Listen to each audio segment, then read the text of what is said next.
Mighty Max, it's something different. It's more game design analysis because I'm supposed to make a game soon, but I'm too lazy to learn how to program. So, let's analyze some levels that I might use in my game, or like level structures. First off, let's go with Emerald Coast from Sonic Adventure 1, because why not? When you start off, you're just on a long stretch of land, but behind you are a few ring boxes. This teaches the player that you can look around to find secrets and goodies, which is very helpful. Continuing on, there is a small island on the side, which can demonstrate how there are separate paths for you to go through. Then if you launch off the ramp, it teaches you about how the camera works as it automatically turns you. But it's safe because of the boinging ropes. And there's also a quote-unquote secret area if you mistime a jump with a spring back up, so you can get used to jumping. Then there is Loop-de-Loop, which showcases the quote-unquote speed of Sonic Adventure, with another extra life box on the island afterwards, with a few enemies and other things. Then you go through a little island pass with more loops and ramps. Then you go with the infamous Orca chase, which doesn't really add anything to gameplay, but it shows the spectacle that will be throughout the game.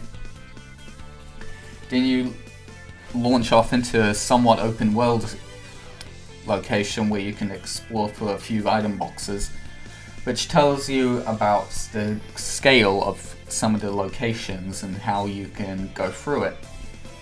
And it also teaches you about floating air, which can keep you alive in some cases, which happens if you nearly fall off the lighthouse.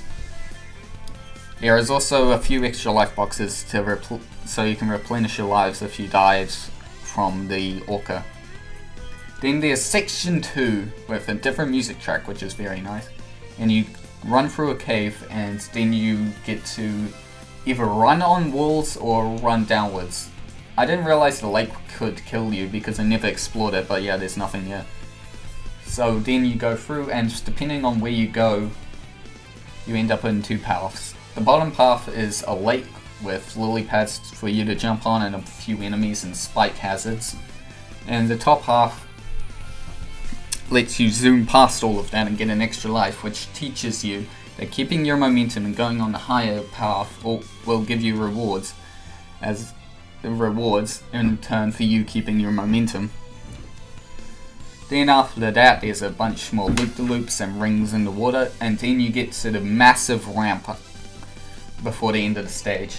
Now you can either just go up it and platform around, or using your momentum you can fly off to the island and skip a bit, which again teaches you about shortcuts, although I don't know if it's on purpose. Then you can either use the bounce pads that the guides in the game Takala teaches you how to use, or you can go downwards and use the spring, further showing multiple paths like in the classic games. Then after that you go through some spikes, and then just a run through a big loop and run to the exit. So I think it's a pretty basic design, but it's still interesting. Thanks for watching.